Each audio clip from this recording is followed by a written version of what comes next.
Assalamualaikum warahmatullahi wabarakatuh. Pendengar, Waalaikumsalam warahmatullahi. ya pendengar RRI Bau-Bau di mana saja Anda berada. Alhamdulillahirabbil alamin. Kita berjumpa kembali di program acara dari Masjid ke Masjid. Dan pada pekan ini alhamdulillah kami sudah berada di Kelurahan Waromosio, Kelurahan Kedolomoko maksud kami, dan saat ini kami berada di Masjid Al Amin di Waromosio. Dan pendengar RRI Bau-Bau di mana saja Anda berada, selain nanti Anda bisa mendengarkan melalui frekuensi 99,4 MHz, 97,8 MHz, RRI Playground dan juga streaming di rri.co.id. Anda juga dapat menyaksikan acara kami melalui kanal YouTube RRI Bau-Bau. Dan saat ini pendengar, saya sudah bersama beberapa perangkat masjid, dan di samping saya saat ini sudah bersama Bapak Bahtiar. Assalamualaikum Pak Bahtiar. Waalaikumsalam warahmatullahi Pak wabarakatuh. Bahtiar kalau di Masjid Al Amin sebagai imam ya. Iya. Ya.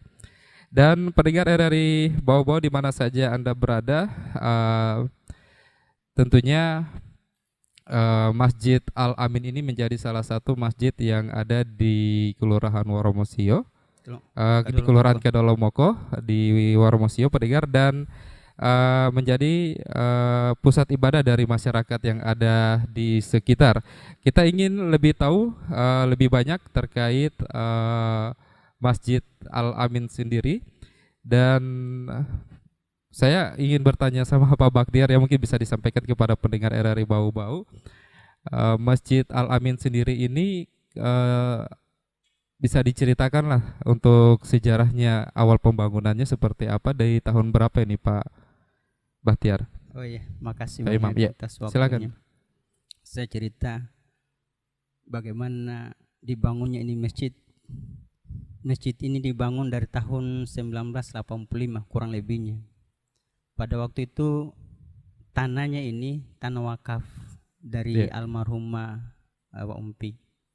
Kemudian pada waktu itu dibangun dengan swadaya masyarakat dan beda dengan masjid-masjid yang umumnya.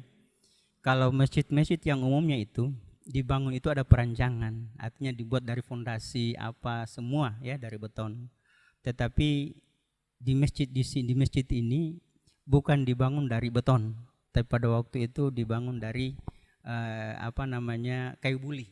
Kayu buli ya. Soalnya ya. Awal dibangun Masjid Al Amin sendiri ya. Ya, tahun 85 kurang lebihnya begitu. Dibangun rangkahnya itu kayu buli. Terus dindingnya itu jelajah. Terus atapnya itu atap nipah. Itu lantainya kita angkatkan pasir di laut sana, kita timbun ini, kemudian kita pakaikan karpet. Terus lampunya apa yang kita pakai pada waktu itu? Obor. Ya? Obor. Nah, disitulah, dari situ kita memulai ini masjid ini. Kemudian berjalannya waktu sampai tahun 90 barangkali kalau saya tidak salah, pada waktu itu mulai ada perombakan karena jelajahnya juga sudah mulai keropos apa semua ya. Jadi ada bantuan sedikit-sedikit dari masyarakat, dari mana mulai bikin fondasi yang kurang lebih ukurannya mungkin sekitar 8x8 pada masa itu. Awalnya 8x8. Iya. Berjalannya waktu juga, waktu itu masih mushola, belum dipakai untuk Jumat. Berjalannya waktu, alhamdulillah pada tahun 2010 kayaknya, 2004 ya, 2004 mulai bongkar. Iya belum. 2010 itu mungkin masuknya 2007 ya. Yeah. 2007 sampai 2010 kayaknya itu mulai ada pembangunan ya. Tapi pembangunan juga itu tidak ada bilang digambar dulu seperti apa, enggak. Kita kerja itu apa adanya. Karena memang kita sadar pada waktu itu mau gambar juga mau dari dana dari mana. Jadi ya swadaya saja. Alhamdulillah berjalannya waktu 2010 itu terbentuk nih perangkatnya. terbentuk perangkatnya, dan sampai hari ini sudah 12 tahun. Kemudian dari terbentuknya perangkat itu kita mulai bangun, sehingga seperti inilah jadinya ini masjid. Dan kita bangun pun juga itu ya pernah kami dapat bantuan dari kota pada saat itu 25 juta. Kemudian juga ada swadaya dari masyarakat juga yang mungkin pada waktu itu diwajibkan ya per 10.000 mungkin per 1 kakak. Oh iya. Dan berjalan tidak lama juga. Setelah itu kan berhenti, dan kami lanjutkan pembangunan itu dengan uang kotak amal ini sampai hari ini. Yeah. Demikian. Baik, jadi cukup panjang sejarah yang awalnya dari kayu buli dan alhamdulillah sekarang untuk kapasitas Masjid Al Amin sendiri sudah bisa menampung berapa jamaah? Wih, kalau menampung jamaah kayaknya sudah banyak ini. Soalnya ini kita hitung saja kakaknya kita di Woromusio ini kan kurang lebih 400 kakak. 400 kakak itu yang aktif mungkin kurang lebih 100 kakak. Sudah tidak mampu nih. Tidak mampu nih untuk itu. Baik. Dan mungkin juga bisa disampaikan ke masyarakat, maksudnya ini sudah mengalami beberapa kali renovasi ya, totalnya ada berapa kali renovasi Pak? Sudah 3 Imam? kayaknya. 3 kali ya? Dari kayu buli ke musola kurang lebih 88 atau 99 pada saat itu, 3 kali ya, sudah 3 kali renovasi. Baik. Tapi ya belum pernah jadinya begini-begini. Iya. Ini mungkin karena keterbatasan lahan juga. Baru kan Masjid Al Amin sendiri uniknya berada pas di pesisir laut ya dan juga tentunya tapi masih akan ada perencanaan untuk bagaimana bisa menampung lebih banyak jamaah lagi ya Pak Imam ya. Dan mungkin bisa disampaikan untuk kegiatan-kegiatan yang ada di Masjid Al Amin sendiri selain 5 waktu, pelaksanaan salat 5 waktu, kegiatan-kegiatan apa saja yang ada di Masjid Al Amin sendiri? Kegiatan syiar agama. Kalau kegiatan-kegiatannya di masjid ini biasalah seperti masjid-masjid umum ya, masjid lainnya umum. Cuman sekarang ini setelah saya jadi imam kurang lebih 12 tahun ini kan saya bentuk yang namanya pengajian, TPQ-nya jalan, kemudian remaja masjidnya juga alhamdulillah jalan bagus, kemudian juga majelis taklimnya juga semuanya bagus, berjalan semua bagus. Kemudian kegiatannya di TPQ itu anak-anak mengaji.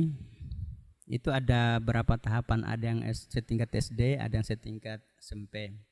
Jadi mereka tinggal lihat gurunya bagaimana mengajarnya seperti apa, dan aktif di masjid sini.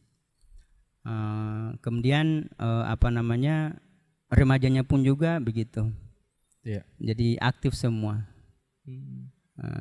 Dan informasinya di Ramadan kali ini ada kegiatan ya yang dilakukan oleh masjid dan juga pengurus remaja masjid sendiri. Iya, alhamdulillah baru-baru ada mereka gelar yang namanya itu Gebiar Ramadan, dan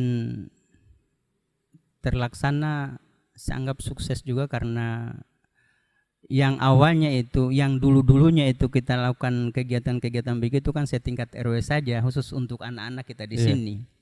Artinya karena saya sebagai guru mengaji juga, saya sebagai imamnya juga, kemudian juga saya tinggal bina saya punya anak-anak bagaimana, dan saya mau lihat mereka itu sejauh mana kemampuannya.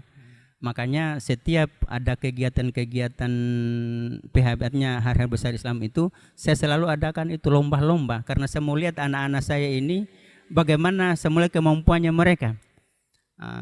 Ternyata di bulan Ramadan ini remaja ini punya inisiatif untuk gabung dengan teman-teman di luar sana, mau adakan kegiatan untuk setingkat kecamatan. Kaget juga saya, ya bisakah itu? Bisa katanya. Ya kalau gitu saya dukung. Nah, alhamdulillah begitu kemarin dilaksanakan, terselenggara dengan bagus dan sukses lah kalau saya lihat. Itu pesertanya mencapai berapa kemarin? satu kecamatan. Satu Jadi kecamatan. ada berapa? Ada sekitar 17 TPQ barangkali ya. Ada 17 sekitar TPQ 7 ya. TPQ yang aktif. Alhamdulillah ya. TPQ per kelurahan. Baik, tadi kan 12 tahun terbentuknya apa ya, pengurus perangkat masjid ya. Iya. Nah, saat ini perangkat masjid sendiri seperti imam yang bertindak sebagai imam itu berapa orang? Khatibnya berapa orang? Mungkin bisa disampaikan Pak Imam? Iya. Jadi begini, memang masjid ini kan mungkin semua masjid ya sama kurang lebihnya ya. Iya. Tetapi adalah masjid-masjid tertentu yang punya wilayah. Beda ya kalau menurut apa yang saya tahu. Iya. Masjid umum dengan masjid punya wilayah itu tidak sama kerjanya. Kalau masjid umum itu siapapun jadi imam, anak kecil pun juga jadi. Asal sudah fase bacaannya maka jadi dia.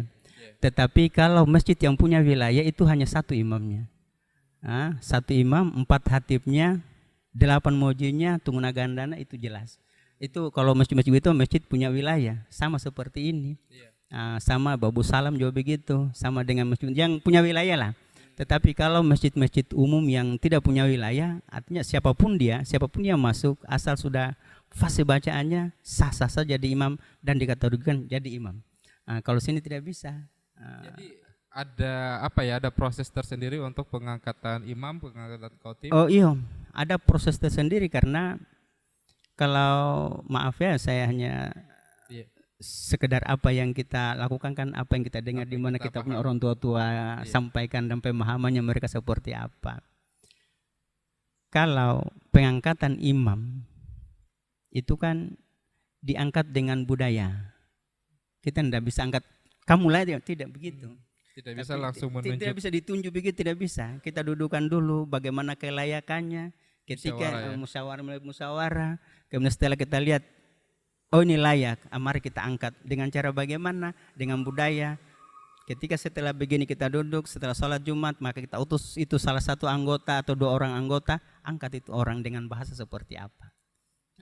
Jadi kalau maaf sih, hanya kan ada juga itu tinggal mentunjuk-tunjuk saja, atau mungkin dari pihak pemerintah juga barangkali dia mau kasih kertas dengan catatan bahwa jadi imam di SK kan, itu saya jujur kita tidak bisa begitu. Kita diangkat dengan budaya karena memang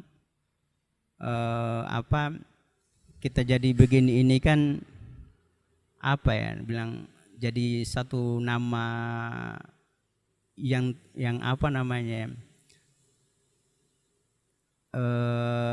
nama yang dituakan, berarti dari nama yang dituakan itu sikapnya harus diperbaiki. Kapan kita lihat itu yang tidak sesuai harapan sikapnya, maka dengan sendirinya kita kasih turun lewat budaya juga.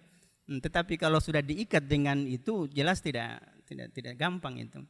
Jadi kita kalau kita mengangkat imamnya atau mungkin hatibnya, atau mungkin kita harus turun karena mungkin salah satu perbuatan-perbuatan yang kita sudah tidak menyenangkan, makanya kita dudukan lagi, baru nanti kita angkat kembali sampai kasih turun dulu. Itulah sama lah itu kalau maka saya bilang tadi, kalau masjid-masjid yang punya wilayah dia sistemnya begitu. Sama berkaitan itu. Nah, itu yang menarik pendengar di mana saja Anda berada. Saya juga sempat mengikuti pelaksanaan ibadah salat Jumat ya di Masjid Al Amin sendiri. Prosesi-prosesi ketika khatib ingin melakukan naik ke mimbar, kemudian juga menyampaikan ceramah, ini prosesinya itu persis dengan Masjid Keraton Buton. Nah, mungkin bisa dijelaskan sedikit maksudnya kenapa bisa sama persis begitu? Apa ya, mau cerita itu jangan sampai kita lewati jobnya. Jadi begini saja barangkali. Ya, gambarannya saja, Pak. Kalau kita berbicara sama dengan prosesnya itu atau pelaksanaannya hampir sama, mungkin masih jauh untuk ke sana. tetapi paling tidak kita ikut-ikutlah gerakannya kita punya orang tua-tua di sana. Kalau dalam bahasa bulunya bilang tailel ya, itu ya. Tetapi kalau bilang-bilang sama, saya juga mohon maaf, saya juga belum sampai saya punya ke sana. Tapi kalau berbicara kita ikuti pelan-pelan, siapa tahu kita bisa dapat ke sana. Nah, kalaupun misalnya bahwa kenapa ikut-ikut di sana, karena memang ya itu tadi saya bilang, kalau masjid wilayah tadi itu kalau tidak punya wilayah sembarang saja, umum saja kita pakai, tinggal berdiri, tinggal jalan, tinggal duduk, tinggal itu saja. Tetapi kalau punya wilayah, karena di sana punya wilayah begini ini kan sebelum kita berdiri itu kita pasang dulu kita punya pagar-pagar sampai di mana, wilayahnya kita seperti apa, itulah kerjanya orang tua-tua kita. Tapi kalau yang umum saja berdiri tiup selesai. Tapi kalau maaf bukan saya, jangan sampai artinya kita ini karena kita sudah disorot nanti ini kita tidak tahu. Iya. Kita ini bicara apa adanya. Saya bicara apa adanya. Tidak terlepas dari masjid wilayah tadi ya, yang memang ada tadi. Jadi kalau sudah berbicara wilayah, macam contoh misalnya wilayahnya Kesultanan kan besar. Iya. Gitu. Wilayah Kadolomoko itu kan dari Kalukuna ke Batu Paro ke mana ke Pemancar ke mana. Ya. Wilayahnya Kadolomoko misalnya.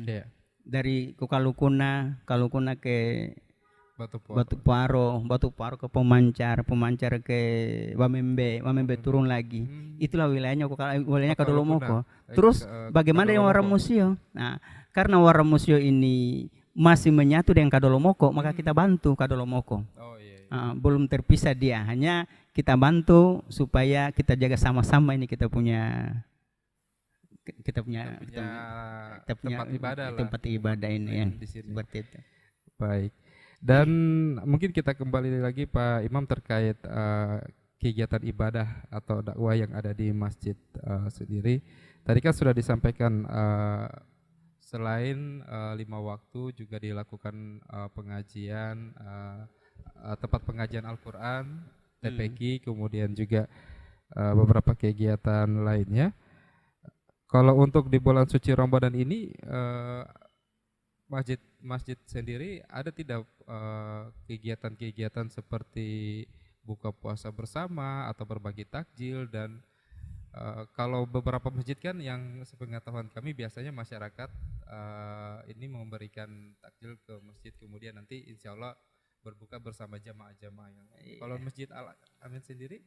Iya, Masjid Al-Amin sih selama berapa tahun terakhir ini sampai tahun ini selalu berbuka puasa bersama di masjid ini. Cuma memang kita harus akui ya, namanya juga satu kampung itu kan kita tahu Medan yang aktif itu remajanya. Yang aktif remajanya kalau untuk berbuka puasa. Jadi setiap sore ini ada kita punya anak-anak yang berbuka puasa di sini. Nah, kalaupun misalnya dari mana takjilnya apa bagaimana, itulah swadayanya kita dari masyarakat yang ada di sini. Iya. Alhamdulillah. Jadi apa ya bisa juga kita sampaikan. Baik, bisa juga disampaikan atau kita tarik kesimpulan apa ya, remaja-remaja yang ada di seputaran Masjid Al-Amin ini punya terpengaruh ke hal positif dengan adanya Masjid Al-Amin ini sendiri, dengan aktifnya remaja-remaja masjid tadi. Maksudnya masjid ini bisa memberikan dampak positif lah buat masyarakat ketimbang mungkin anak-anak muda nongkrong tidak jelas, atau mungkin mereka bisa berkegiatan di masjid ini, berkegiatan di masjid ini. Oh iya, jelas bisa berdampak positif. Karena apa? Kalau anak-anak remaja kita ini mereka tidak aktif di masjid ini, kegiatannya kan mereka terbengkalai kemana-mana. Iya. Tetapi ketika mereka itu sudah masuk dalam masjid, di masjid ini kan mereka bisa mengaji bersama, sholat bersama, ya, bergurau bersama dalam masjid. Jadi keluar pun juga mereka itu artinya keluar dari masjid paling di rumahnya istirahat, tidak ada lagi kata mau kemana-mana. Tetapi kapan mereka tidak masuk masjid sudah jelas baku aja kemana-mana, akhirnya apa yang kita tidak tahu di luar sana itu bisa terjadi. Jadi memang saya rasa anak-anak remaja kita di sini, apa yang mereka lakukan itu hasilnya insya Allah bagus. Alhamdulillah ya. Baik, pendengar RRI Bau-Bau, Anda bisa mendengarkan siaran kami melalui frekuensi 99,4 MHz dan juga bisa menyaksikan kami melalui kanal YouTube RRI Bau-Bau. Dan mungkin bisa dijelaskan Pak Imam, kan sebagai kewajiban seorang muslim yaitu memuliakan masjid. Nah, bagaimana sih cara untuk seorang muslim dapat memuliakan atau memakmurkan masjid? Ya begini, kalau saya sih kan kita ini kerja apa adanya ya, berbuat apa adanya. Berbicara memuliakan masjid atau memakmurkan masjid, kalau hanya kita berbicara tanpa berbuat, saya rasa itu tidak ada hasilnya. Maka dari itu tadi, karena kita ini sama-sama orang sibuk, maka ya kita buat strategi bagaimana kita buat ini perangkatnya, bagaimana ini kita buat pengurus pembangunannya, bagaimana ini kita buat ini remaja masjidnya, dan bagaimana ini kita buat TPQ-nya, dan bagaimana ini kita buat majlis taklimnya. Artinya kalau itu semuanya sudah terbentuk, maka dengan sendirinya masjid itu akan ramai. Akan selalu ada kegiatan dalam masjid itu. Tetapi kapan itu semua itu tidak aktif, maka apa yang kita mau harapkan di dalamnya itu.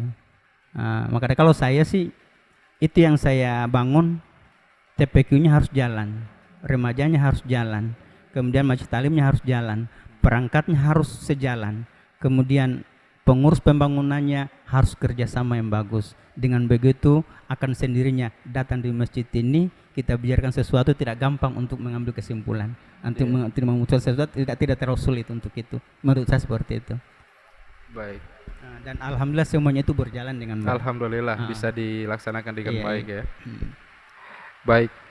Kemudian tadi seperti apa memuliakan masjid? Tentunya sebagai umat muslim kita juga diajarkan adab-adab ketika kita memasuki rumah Allah, karena bisa kita katakan rumah suci ini adalah rumah Allah.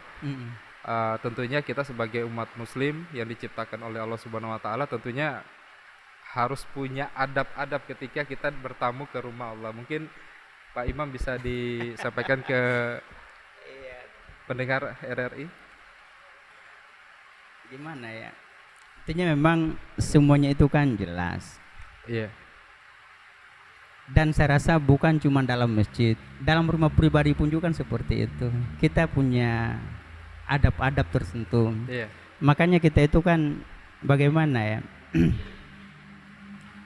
Jangankan kita di dalam masjid, atau jangankan kita masuk di rumahnya orang pribadi, kita lewat di jalan sana, kalau kita lihat orang yang lebih tua dari kita, maka permisi, kan begitu ya. Kemudian jangankan bilang kita lihat orang lebih tua dari kita di jalan sana, kita lihat sesuatu yang kira-kira menghalang dan membuat orang tidak nyaman, maka pindahkan untuk kebaikan. Saya rasa begitu. Apalagi ini dalam masjid ini sudah tentu saja ketika orang masuk dalam masjid tidak boleh orang sembarang. Maksudnya yang perlu saja. Mengaji ya mengaji, sholat ya sholat. Jangan urusan di luar sana dibawa ke masjid, tidak boleh. Atau walaupun juga mungkin niatnya bagus, tetapi kalau dibangun dengan cara-cara yang tidak bagus, itu saya terus terang saya sebagai imam bisa tolak. Jangan, karena jangan sampai juga kita punya anak-anak binaan di sini terganggu dengan hal-hal yang tidak diinginkan itu. Terus terang saya pernah dulu. Memang kan begini, saya punya prinsip begini. Tidak selamanya niat yang bagus itu akan mendapatkan yang bagus.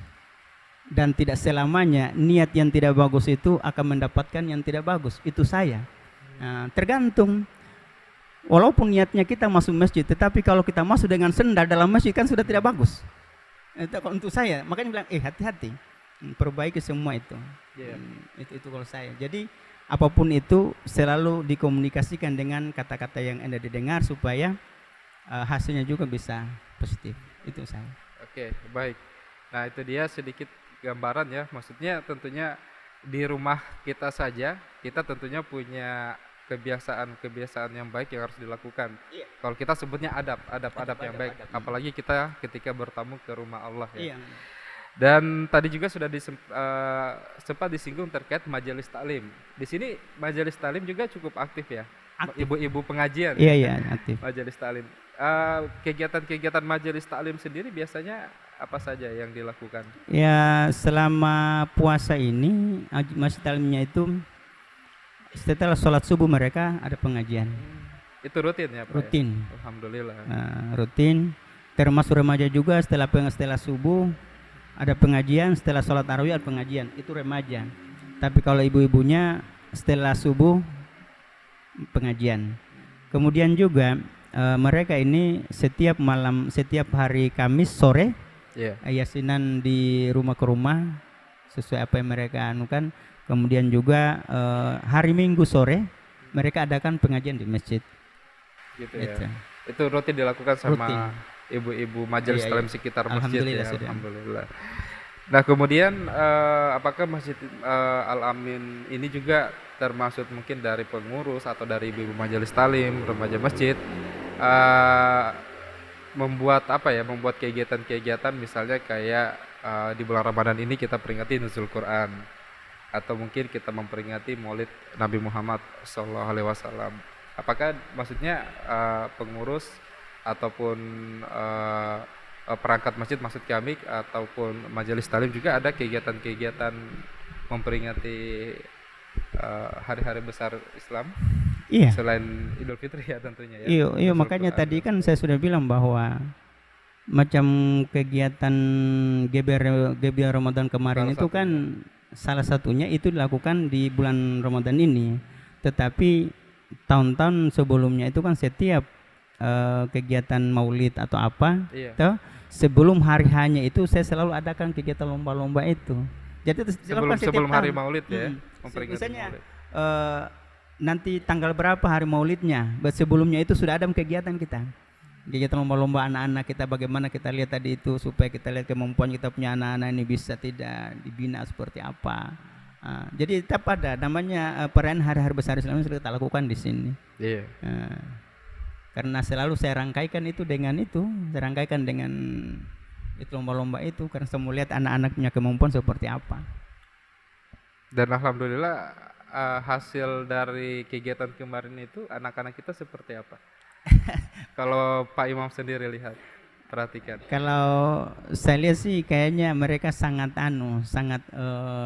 senang dengan kegiatan itu karena bisa dibilang itu juara-juaranya itu hampir semua di sini yang dapat. Alhamdulillah ya. Iya, makanya saya juga rasa ndak enak tapi kita mau apa karena memang itulah kenyataan. Iya. Maksudnya apa ya, peran Masjid Al-Amin sendiri untuk menjadi pusat dakwah di lingkungan sini alhamdulillah punya efek positif juga. Iya. Remaja-remaja kita di sekitar ya, dan juga masyarakat lainnya. Alhamdulillah ya. Dan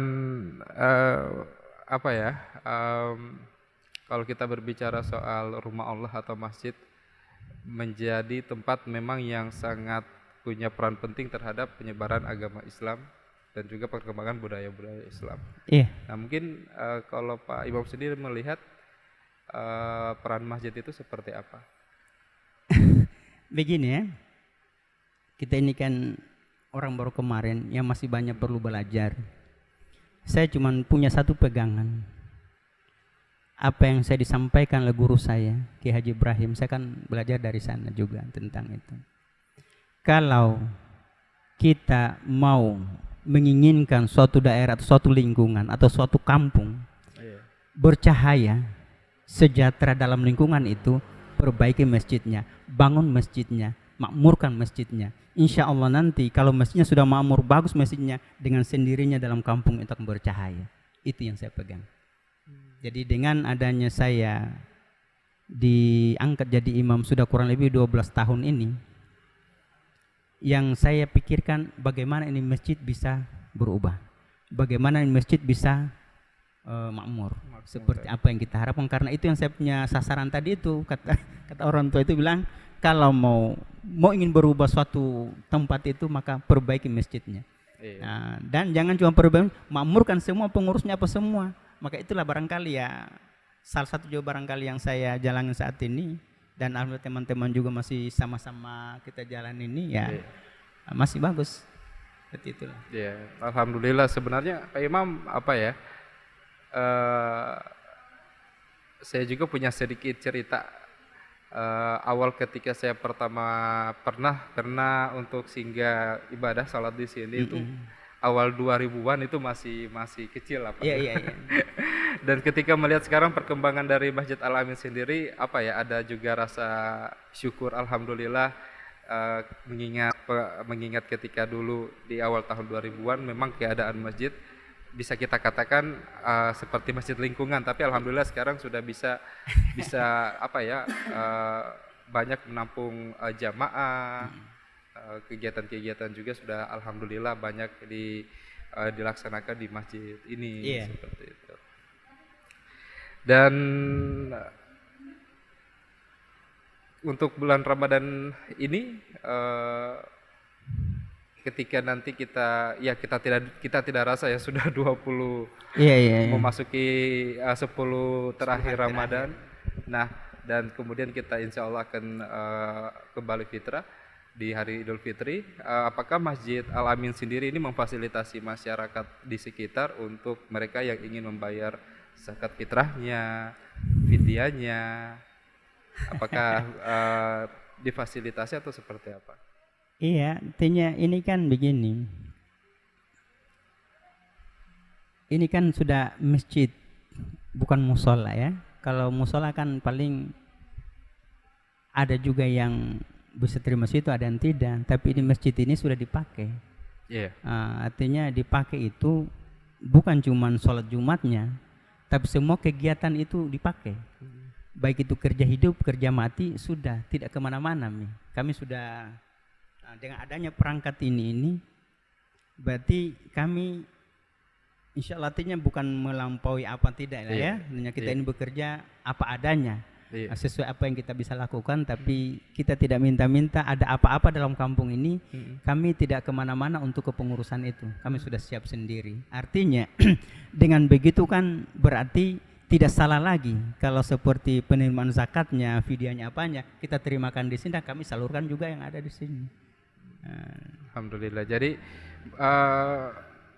berarti apa ya, masjid juga atau perangkat masjid memfasilitasi hal itu. Untuk ketika ada masyarakat yang membawa zakat fitrah atau fidyahnya, apakah bekerja sama dengan Badan Mal Zakat atau maksudnya masyarakat dari pengurus masjid bekerja sama dengan kelurahan mendata masyarakat yang ada di lingkungan mungkin yang memang butuh bantuan dari kita? Begini, yang selama ini kami hanya terima kami diberikan belangko untuk laporan. Tetapi untuk badan amilnya masih dalam perangkat sendiri. Artinya kalau bilang dari mana yang bantu apa, saya rasa di sini kan masih, kalaupun ada yang mau bantu, saya mau tanya dulu bagaimana itu. Karena di sini juga kita kan siap semua, perangkatnya siap, remajanya siap, atau jadi semua kami punya administrasi juga untuk itu siap juga. Jadi kami tidak terlalu pusing tentang itu. Kalau misalnya kan apa namanya, kadang-kadang kita dari pihak Basnas juga bingung, artinya karena yang tercepat kadang-kadang itu laporannya itu sudah Al Amin ini, begitu selesai langsung selesai. Karena memang kita punya manajemen sendiri itu, kita tidak tunggu-tunggu nanti, selesaikan, ayo. Jadi memang kami siap, dari perangkatnya siap, dari remajanya juga siap. Berarti semuanya termasuk apa ya, dibantu untuk penyalurannya. Iya. Artinya kami tidak bekerja sendiri. Memang sudah Badan Amil itu perangkatnya semua kan maaf ya, artinya perangkat ini kan kita berbicara bahwa ini mungkin saya tidak tahu lah bagaimana, tapi pastinya di masjid ini kita tidak mencari, ya toh. Tetapi ini maaf saja kalau misalnya dari mana misalnya untuk kepengurusan Bandar Amil itu mau campur lagi itu kepengurusannya zakat itu, kasihan perangkat ini mau apa? Nah berapa saja 10% itu berapa itu? Itu bagiannya itu, makanya fokuskanlah ke perangkat itu untuk badan amilnya atau hitung-hitung disitulah. Tapi sesungguhnya itu tidak kerja sendiri juga perangkat ini, ada remaja di sana karena semuanya itu kan masuk dalam kepengurusan. Dalam kepengurusan, ya. Jadi akan ada pengurusan zakat mal sendiri kepengurusan zakat sendiri di masjid ini, kemudian juga penyalurannya dilakukan juga oleh pengurus-pengurus yang memang tadi sudah ditetapkan oleh panitia ya, panitia zakat sendiri. Nah, kemudian untuk pelaksanaan salat Idul Fitri, salat Id lainnya di hari besar Islam, iya, dilaksanakan juga. Dilaksanakan di sini. Seperti apa pelaksanaannya? Maksudnya kalau mau menampung masyarakat yang ada di kelurahan ini, sepertinya tidak kita mungkin. butuh ruang lagi, Pak Imam. Iya. Jadi begini, memang sih kalau kita lihat kondisinya ini kan sudah tidak memungkinkan. Solusinya seperti apa? Jadi karena itu kan di bulan, artinya di sholat Id itu kan ada lalu kendaraan apa, tapi kan terbatas waktunya. Toh? Jadi sudah berapa tahun terakhir ini kami ambil sepotong jalan sebelah jalan dari sini sampai di ujung sana. Jadi semua full semua. Iya. Sampai kalau semua sana, yang penting sebelah jalan. Berarti orang kita tidak mengambil hak orang lah, masih bisa mereka memanfaatkan ya sebelah jalan lagi. Hanya memang kami juga sudah butuh pengawalan karena luar biasa itu, jangan sampai ada yang seperti itu. Oke, baik. Terus bagaimana maksudnya untuk kesejahteraan masjid sendiri, kan kalau untuk pemerintah sendiri di bawah naungan bagian kesejahteraan masyarakat atau Kesra di pemerintah, terkhusus di pemerintah Kota Bau-Bau. Seperti apa peran dari pemerintah sendiri dengan masjid ini? Apakah sudah ada kerjasama atau mungkin dalam bentuk bantuan atau seperti apa kerjasamanya dengan pihak Kesra? Intinya kalau berbicara kerjasama, yang namanya juga walaupun ini hanya masjid kecil, tetapi kalau tidak ada dukungan dari pemerintah, kira-kira apa yang kita bisa lakukan? Yang walaupun barangkali hanya merupakan suatu saran-saran, tapi kami tetap hormati itu. Karena apalah dayanya kita berbuat kalau kita sudah tidak ada dukungan dari pemerintah, mau melakukan apa? Jadi tetap berjalan dengan bagus. Diberikan saran-saran dari pemerintah misalnya, dari KUA misalnya, dari urusan agama juga turun bagaimana, ya sudah kita aturlah bagaimana. Penting ini kan share, namanya kita perbaiki keadaan ini apapun itu ya. Mari kita sama-sama berjalan. Oke, baik. Dan juga kan alhamdulillahnya juga peran pemuda dalam dalam mendakwakan ajaran Islam sebagai ajaran kebenaran itu, alhamdulillah sudah banyak memberikan hal positif kepada masyarakat, terkhusus di Kota Bau-Bau sendiri. Sudah banyak komunitas-komunitas remaja-remaja yang memang tekun untuk bagaimana mencari marifat Allah. Nah, apakah masjid ini bisa juga memfasilitasi misalnya kayak ada mungkin organisasi remaja Islam, atau mungkin juga ketika mereka ingin melakukan kajian atau mungkin dakwah di Masjid Al-Amin sendiri? Iya. Artinya itu sih bisa-bisa saja, itu tergantung dari apa yang kita sepakati. Saya jujur, mau kajian kah, mau pengajian kah, mau apa, saya kembali pada apa yang saya sampaikan awal tadi. Sekalipun itu niatnya bagus, tetapi kalau dibangun dengan cara yang tidak bagus, hasilnya akan tidak bagus. Sekalipun itu niatnya tidak bagus, tetapi kalau dibangun dengan cara yang bagus, insya Allah hasilnya akan bagus. Contoh misalnya kajian itu niatnya bagus, tapi kalau masuk saja tanpa kompromi dengan orang tua yang ada, maaf saja. Nah itu dia, toh maaf saja. Sekalipun harus itu, iya kan kita ini kan, apalagi maafin kita ini orang putus ini kan punya, gitu. Jadi sekalipun niatnya bagus, tetapi kalau kau datang dengan cara-cara yang tidak bagus, maaf saja, saya juga tidak bisa layani itu. Tetapi kalau niatnya yang bagus, komunikasikan dengan bagus, insya Allah kita mari, apa yang kita mau lakukan ini, mari kita bangun sama-sama. Nah, tetapi kalau ini bagus, sudah saya saja, tunggu dulu. Nah, tunggu dulu, ada apa ini? Nah, contoh-contoh misalnya, saya di sini hari ini masih dipercayakan memimpin jamaah di sini. Kalau saya ada di sini, tiba-tiba ada orang misalnya datang mentang-mentang mungkin ilmunya lebih tinggi dari saya, terus nyerobot masuk dalam jadi imam, tersinggung dong saya. Iya toh, kan tidak boleh begitu, kan punya adab. Maka seperti itu tadi, sekalipun itu niatnya bagus, tetapi kalau dibangun dengan cara yang tidak bagus, maaf saja, tidak bagus hasilnya. Tetapi kalau niat yang tidak bagus, kalau kita bangun komunikasi yang bagus, insya Allah dia akan baik hasilnya. Itulah saya.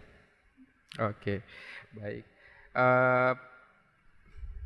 Pak Bahtiar sendiri di masjid ini kan sebagai imam, tentunya kita punya perangkat-perangkat yang lain. Kalau bisa disampaikan perangkat-perangkat yang lain sendiri, teman-teman sendiri, siapa-siapa saja ini yang ada di perangkat di Masjid Al-Amin sendiri? Iya, perangkat ini kami ada 16-17 orang kurang lebih barangkali. Kurang lebih 17 ya. Cuman ini sebagian sudah pulang. Jadi yang saya mau perkenalkan di sini ini Pak Abu Pin, beliau sebagai muji, sana Pak Husain, beliau sebarang hatib, sana Pak Laduade, Serong muji, sana Pak Ladia, muji, Pak Aliba, muji, saya Pak Lahuri, itu muji, sana Pak Lasamula, itu muji. Jadi yang lainnya pada pulang ini. Mereka juga tidak tahu kalau ada kegiatan ini tadi karena memang saya juga tidak sampaikan mereka. Ada beberapa juga aktivitas orang-orang tua kita ya, alhamdulillah. Dan apa ya?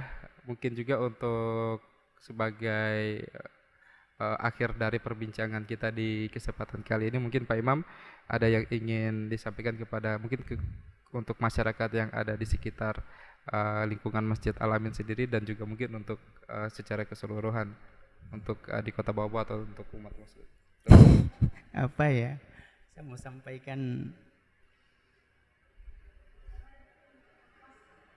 apa ya? Saya kira begini, saya kira sudah jelas itu tadi. Niatnya kita akan memperbaiki. Ada hal-hal yang tidak terlalu menyenangkan dulu satu sifat-sifatnya kita, baik di dalam masjid maupun di luar masjid itu. Mari kita perbaiki, karena dengan terbangunnya masjid, dari masjid itu kita bisa nuntut ilmu ya. Kemudian insya Allah nanti kalau kita menuntut ilmu di situ, tentu saja masjidnya akan bisa kita bangun baik supaya apa? Seperti yang saya bilang tadi itu, menginginkan sesuatu, kalau masjidnya tidak bagus jangan harap itu. Dan itu barangkali kalau menginginkan suatu perubahan, maka perbaiki masjidmu, dan jangan cuma pergi masjidnya tapi makmurkan orang-orangnya supaya bisa bercahaya kita punya kampung itu. Itulah saya. Oke, baik, alhamdulillah sebuah pelajaran kecil yang bisa kita pelajari dari Pak Bahtiar ataupun pengurus perangkat Masjid Al-Amin. Dan pendengar RRI Bau-Bau, demikian program acara dari masjid ke masjid, dan insya Allah kita akan jumpa lagi di kesempatan mendatang, dan tentunya dengan masjid yang berbeda. Terima kasih untuk kebersamaan Anda. Assalamualaikum warahmatullahi wabarakatuh. Waalaikumsalam warahmatullahi wabarakatuh.